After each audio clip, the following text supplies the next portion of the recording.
that's the Philly rap too. When you treat players like assets and you're not looking at this as a way how personality types and how they fit together. Some teams will look at that to some degree, but we haven't even scratched. We talked about this before, Ben. They haven't scratched the surface of like, let's say who you want to draft based on personality type and what you already have in your locker room. Because it's. Do you guys ever see the movie The Fish That Saved Pittsburgh? No, you guys. I've seen some of it. The Fish That Saved Pittsburgh was from the 70s. Dr. J is the star. And they put together a team of all Pisces. And when they do that, they end up going to the final. I mean, whatever. But the point is that they thought about it a little bit. They thought about the kind of or they were trying to think about like the personality traits and how that all fits together versus, too much of an analytical approach. And we're going to keep seeing teams that maybe, defy expectations because of that, especially now with the 3-point shooting, because where other teams are just trying to look at some numbers on a graph, if that means anything. And I love numbers on a graph, by the way. But anyway, I think if you were to put Kyrie and James Harden and Kevin Durant together, I don't know how that outcome. It's a tough mix. Whatever. And by the way, probably the same thing with OKC when they were all KD and Russ and Harden were there together too. Like, that probably and by the way, how unfortunate, right? That team would have won 5 championships together with Serge Ibaka. So but you can't ignore it. The people are who they are when they come out of that, when they come out, oh, by the way, that also, is another rant for the coaching thing is you have these coaches who think that they can teach players to be tougher, right? Or play harder, and it's like, I don't know. Are you really going to change someone's complete mental makeup like that? I don't know. I think you're just going to be screaming and yelling at guys for a lot and be frustrated. Especially when that same player, even if it was working, can go on Twitter and then see hundreds of thousands of people justifying their actions. And now they're like, no, actually, you're wrong. So social media definitely has an influence on that as well, in my personal opinion. Well, let me ask you this. I don't know if you guys played or not. Like, do you think that Draymond Green became tough because, a coach taught him to be tough in high school? I think I think Draymond was Draymond and a coach saw that and emphasized, just be Draymond 24/7, 365. Like, a lot of these players do need to take it down sometimes. But I think in terms of the Warriors, they were like, oh, yeah, nah, chains off. Go ahead. But if you ask folks, Sage, and that's why he's in conversations again. If you ask folks, Mark Jackson was the one who made Draymond, the dog he is today. Right. And so that's why he's back in the They said the same thing about. They be saying that. I've heard they say they unlocked Steph. Like, they give that conversation. Yeah, I've never heard. Oh yeah, Mark Jackson put that battery in his back. I've heard Steve Kerr that gets a lot of that credit. For plugging him in, he gets the credit for actually plugging him in and being like, we should start him and bring Iggy off the bench, veteran leadership. Okay. He gets that credit, but I don't know if he got I don't even think Steve Kerr gets the credit for giving him that dog. I've always heard Draymond's just been a dog. Back when he was in Michigan playing football and basketball. He was a dog. That was okay. All right, we agree. If someone wants to give Izzo credit, like, no, I can guarantee you. That's how Draymond is. And we have a lot of coaches that, especially at the high school level, who think, oh, I'm going to teach a kid to be like that, even though they're not predisposed to be that way. I just think that those coaches are going to be frustrated and spend a lot of time, screaming and yelling and doing stuff when that's not the most effective use of their time. And I also rail against that because I did that. I was that guy. I was exactly the coach that you would have had for all those years. Until very recently. So that's why I kind of feel strongly about it, is because I've seen how detrimental it can be. Even though Izzo has won a lot of games and all those kind of guys have won a lot of games, it's still ultimately isn't the most optimal way to coach. It's interesting how we got to this point from where we're talking about. It must be my fault. But we were talking like coaching carousel or something. Mark Jackson should not be on that coaching carousel. I can tell you that right now. I think he's interviewed. He is, unfortunately. I do agree with you. This is year 10 of this team should look into Mark Jackson. This commentator, man. Mark Jackson. Is this the first time he's actually? Yeah, not too much. He was a coach. I know before he wasn't. I know before he kept reiterating like he wasn't interested in coaching. Is this like one of the first years he's actually interviewed for jobs? I think he got interviewed before. Pop up every now and then a little bit, But yeah, I mean, listen, the stories that came out were so terrible as far as what even the dedication he had, to the Warriors. I don't think anyone would do. I think maybe they would bring him in as a courtesy. We'll interview, whatever. But I don't think they would seriously consider hiring him. But we'll see. Maybe guys can change, but. I don't want to make this even political, but there are some ideologies that he has that certainly aren't compatible where he was coaching before. That is true. And that's just it doesn't sound like the league would tolerate that to some degree. So religious wise or not, like if that's your religion, that's what you want to believe. It just feels like that is problematic. I don't even want to get into what we're talking about. I think you guys know. Right. But at any rate, it's kind of small, I suppose, for me.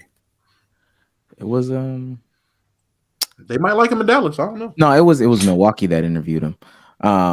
Which Milwaukee? Oh yeah, he wouldn't fit there either. That's crazy. Nah, not at all. This was May 14th. Yeah, like Kenny Atkinson, I would be surprised if he doesn't get a job out of all these. Mm-hmm. So do you think Frank Vogel goes somewhere?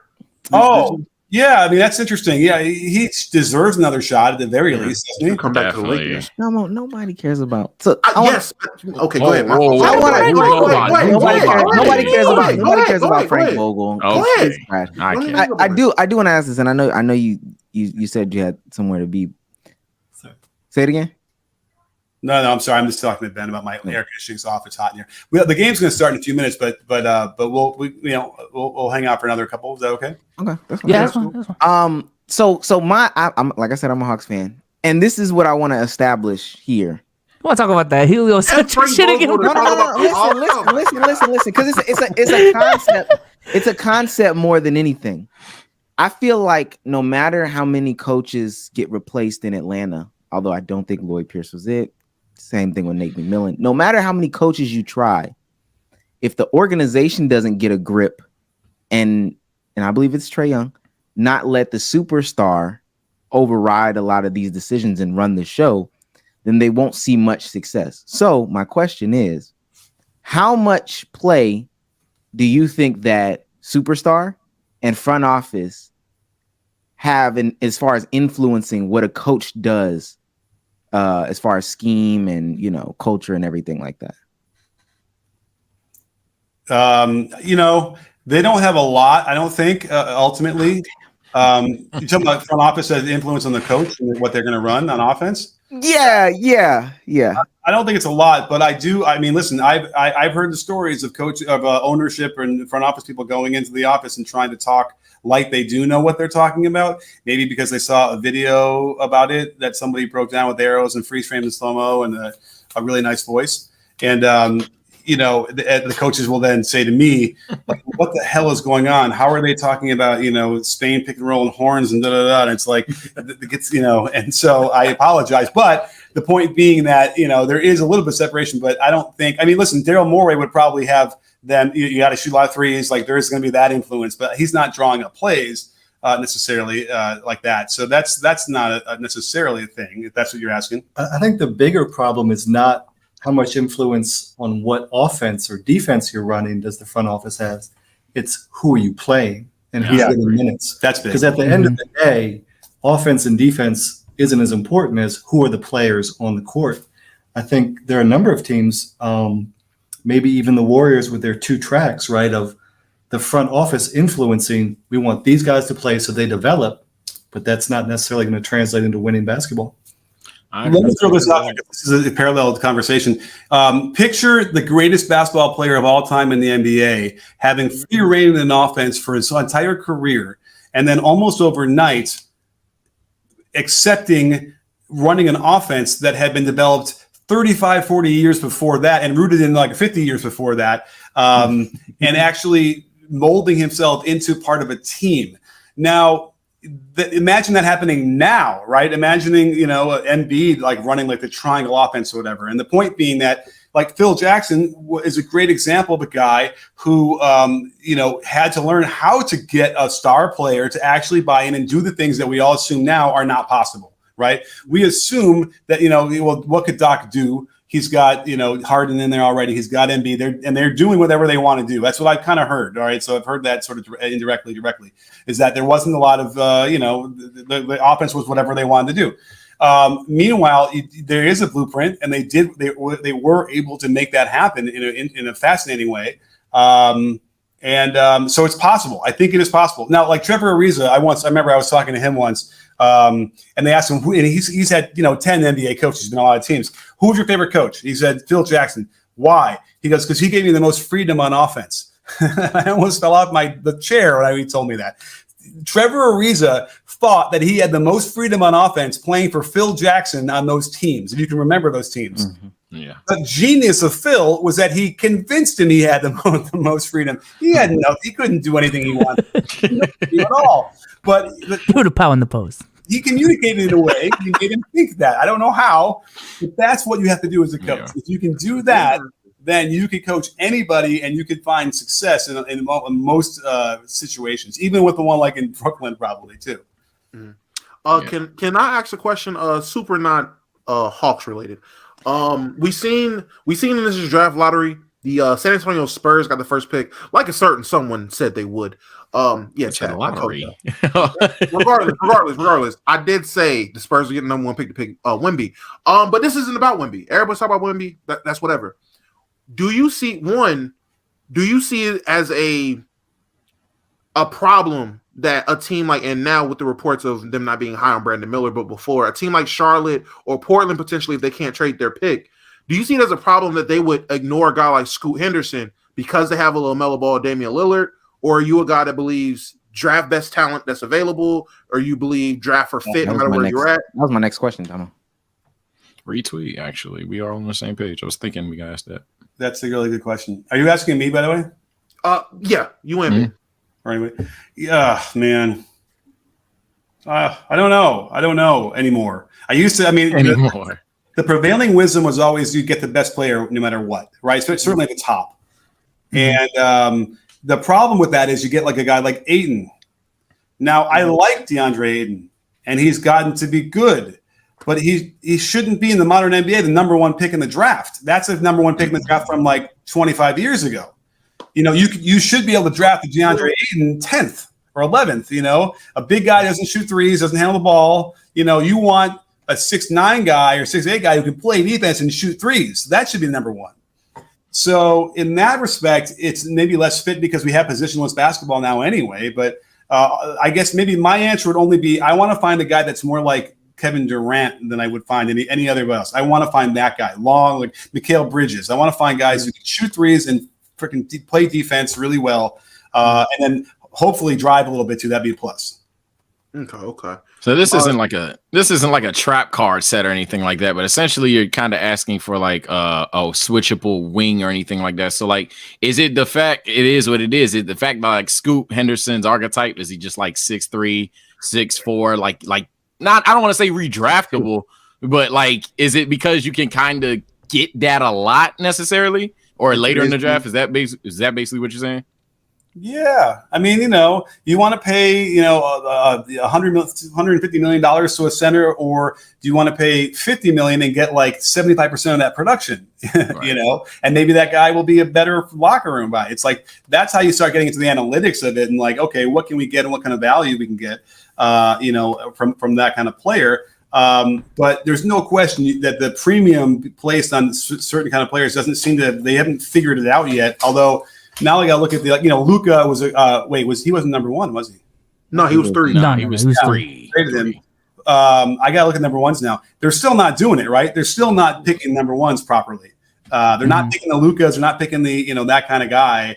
And it's just mind boggling to me because that's what everybody wants. You want Paul George. You want Kawhi Leonard. Obviously, you want guys who are not going to be injured, but you want that archetype. That's the guy. And I can't believe that we're still seeing other players pick that high when they didn't have to or shouldn't be. Well, I feel like the reason that is because the guys like the Paul Georges and the Kawhi Leonards, those guys aren't. That's not a clear-cut guy coming out of college. A Kawhi and a Paul George, those are guys that are seen as defensive guys with offensive potential, and they maximize it once they get to the league after years of development. With Paul George, it was just he came in, he was behind Danny Granger. Danny went out, and he was able to show that he was able to grow into that kind of player. Boom, Kawhi Leonard in the Spurs system, develop. Pop told him, hey, we're going to sit you down and watch this Kobe film. Now he's taking all the Kobe shots. So when it comes to – well, go ahead. 100%. Although we can see it in the the guy from last year who won the Rookie of the Year, Paulo. Paulo. Okay, well, he was number one, right? Yeah. Yeah. Okay, so forgive me for throwing shade then, because that's a great example. Paulo Banchero was the guy, and I saw him in college at Duke. I'm like, this is what you want. Like, this is the Luka archetype. This is the LeBron archetype. And thank God, like they got that one right. I suspect it's still far and few between. Maybe going forward, like Wembanyama, for instance, is not one of those other kind of guys, and that one you got to do. But yeah, I hope that we're going to move into that, because I think what we're going to see in 10 years is that you're going to have 5 players who are all 40% 3-point shooters, and they're all 6'8". I think that's going to be with guard-like skills. Yeah, that was my vision of the NBA. Like I kind of saw that like 2-3 years ago. Everyone is going to be as tall as possible and as guard-like as possible. My opinion. I had to go through watching doc footage from 2000, man. You wouldn't believe how torturous that was. And again, that was as good as it got. He was coaching and running the offense the way everybody ran stuff. And it was like, I couldn't believe what I was watching, and I couldn't believe the level, some of the skill level even then. I know we talk about the plumbers and everything that Jordan played against, which I think is ridiculous. But you had so many players that didn't have varied skills then either. It was crazy. So, but think about that in 20 years from now, we're probably going to maybe say the same thing about what's going on today. And so I'm anxious to see that, but I also wonder if I'll even like it. Well, building on that question, though, I did put out a tweet today asking, and I would like to get your answer on it. Do you think we'll ever get a number 1 overall pick that's below 6'4"? The last one people brought up was Anthony Edwards, but I'm more so thinking of like, the Kyrie Irving, Trae Young type of like guard. Is that ever going to be a number 1 overall pick in the near future, in the next 10 to 15? Because I'm being honest, unless like, to me, the preference now is like a Victor Wembanyama type of player with like a Chet Holmgren and that 6'10" dude that's projected to be number 1 next year apparently, or it's gonna be like what you said, the Jason Tatum type of player, Paul George, because everyone always feel like they can get that guy. There's a lot of those guys. You can get some version of that guy lower. You know what I mean? And so they wouldn't. So yeah, I would probably feel pretty confident saying that no, we're not going to see. I mean, I try to picture how good that 6'1" dude would have to be, like coming out of college or whatever. I mean, Curry plus. Oh my goodness, Steph Curry. To be honest, he would have to be. He would have to be Curry. That dude would have to be ridiculous. Curry plus. You'd have to be. We've seen it already. Half court range. He'd have to have athletic ability. I mean, we seen it. His name was Trae Young. That was the closest thing. That's the closest thing we seen as a prospect coming in like Steph Curry. And even he wasn't even projected to be a number 1 pick. Granted, he was still top 10. I don't think he was top 5. No, it was Trae Young. He got traded. It was traded. 5, but it was a trade. Oh, he was 5 and 3, and then Dallas and Atlanta. Right. Yeah, but so the closest he got was a number 5 pick. So yeah, I don't think we're going to see it unless they playing Muggsy Bogues defense. That'd be the only way I think that you can see it. If they're giving you tremendous historic offense and they're also stripping the ball, they're able to stand in front of their man and be scrappy. And I ain't gonna lie to you, with how the NBA is going, with the evolution of the NBA, we're not about to see that from those 6'2", 6'3", 6'1" offensive guard. Yeah, Scoot might even be better than Victor one day, but in terms of drafting number 1, I don't see that. Yeah. Just I think it's back to the original question. What do you do if you have the 2nd, 3rd, 5th pick? That's mentioned in the comments. Marvin Bagley was number 2 in that same draft with Trae Young and Luka Doncic. Yeah, he was. The thing is, you want productive players.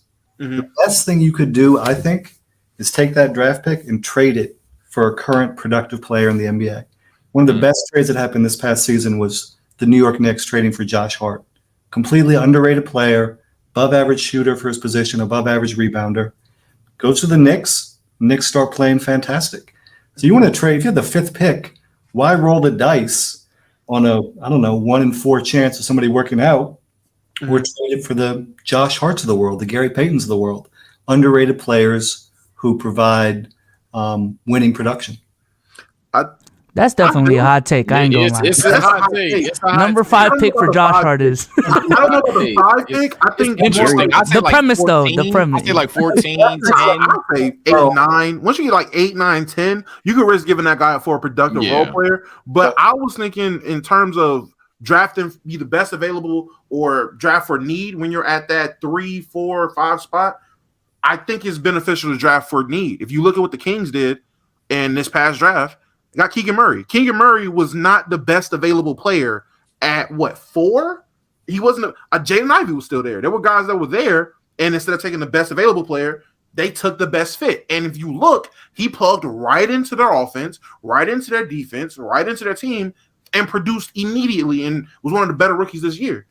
I think it depends on what your franchise. I mean, obviously, we all agree. It depends. It depends on what your franchise is going for. For example, take the Kings and the Hornets, even from last year. Last year, the Kings, they failed, but it was kind of like you fell on your face. You did trade for Sabonis, and it just didn't work. With the Hornets, what's going on? So with the Hornets, what's going on? Like at that point, you just take the best player. I think that's definitely a repeat for this draft. That's why I know a lot of people think the Hornets should take Brandon Miller, for example. But if I'm them and I know Scoot's better than Brandon Miller, I don't watch college, so I'm not even having an opinion. But if I know Scoot's better than Brandon Miller, for example, take Scoot. LaMelo Ball is not going to hinder that. And at that point, we could see in practice on a consistent basis, all right, who is going to be my guy? Because we ain't got nothing going on anyway. But all right, I got a thought experiment. I'm going to leave it there because the game started. I want to get back to that. But you're good, man. Here's the thing. Here's the number 5 pick for the last several drafts. Are you ready? So number 5 pick in 2016, Chris Dunn. Damn. Okay.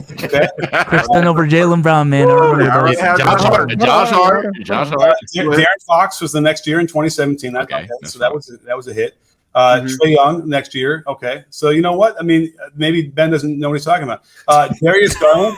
Okay. Darius Garland. Damn. All right. Yeah, but in all those drafts, you can find Isaac Okoro. 4 Okay. or I'll 5 take or Josh 6. I'll take Josh Hart. I'll take Josh Hart there. Yeah. Jalen Suggs. You know, I'll we take Josh probably Hart. go back farther because they're still young.